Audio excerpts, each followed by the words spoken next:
It's a horrible thing when your pet picks up a tick.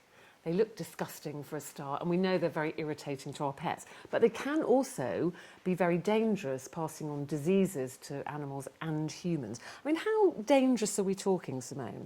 So they can be very dangerous, and they're second only to mosquitoes in transmitting disease, both to animals and to humans. So when you do find a tick on your pet, it is revolting. The first one I found on Maggie just really shocked me, the fact that its head is embedded right into her body. Yeah. So how do they get onto our pets, and how does it become like that? Okay, so ticks can be found anywhere. The more common areas are the more grassy, humid areas, so forest, grassland, woods, etc. But they can also be found indoors, in kennels, some species, or it can even be found in your back garden. So, Right, so don't just assume it's No. only if you go out walking in the forest or Exactly, something. that's your higher risk area, but they can be found anywhere. And then once they get onto your pet, they attach themselves, they've got scissor-like mouth parts, they pierce the skin. And then they secrete a cement-like substance. So it anchors itself in place, and then it engorges itself on the pet's blood.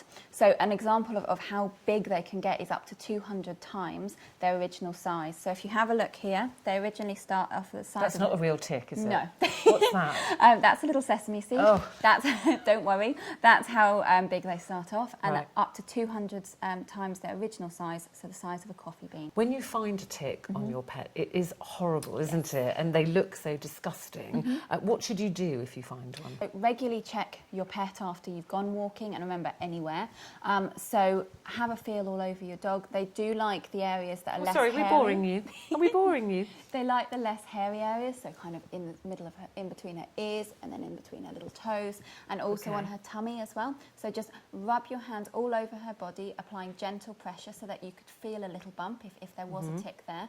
And then you would part the fur, have a look. If you think that it is a tick, there are special devices like a little tick hook that can remove them, but I'd advise seeking advice from your vet on how to do this. Yes, I have got that little tool, but I'm still not confident enough to do it in case I leave some in. Exactly, so go to your vet and they can do it for you or show you how. The other thing I've read is there's a connection between ticks and Lyme disease. I don't even really, if I'm honest, know what Lyme disease is. Lyme disease is caused by a bacteria, and it can be transmitted by ticks. It's been 40% of these ticks have been found to be carrying this bacteria. Lyme disease can affect your dog, it can also affect you. So in humans it can cause flu-like symptoms, and it can also become very serious if left untreated, and in your dog can cause lameness and lethargy. But that doesn't mean just because your dog's got a tick that they'll get Lyme disease. No. Don't worry, not every tick is going to be carrying this bacteria, but it's just really important to make sure you check yourself and your pet after a walk, because the cases across Europe are increasing, so we do need to raise awareness of this. And a really important thing to remember is treat with FRONTLINE Spot On a monthly basis for tick control.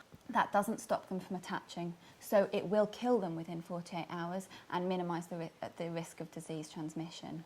Well, lots of information there, lots to remember. Again, prevention is always key. It's remembering, of course, to treat your pet regularly. We can help you do that. We're offering a free reminder service for email and text, and also all the information there that we've talked about. So if you go to our website, that's uk.frontline.com, it'll all be there for you.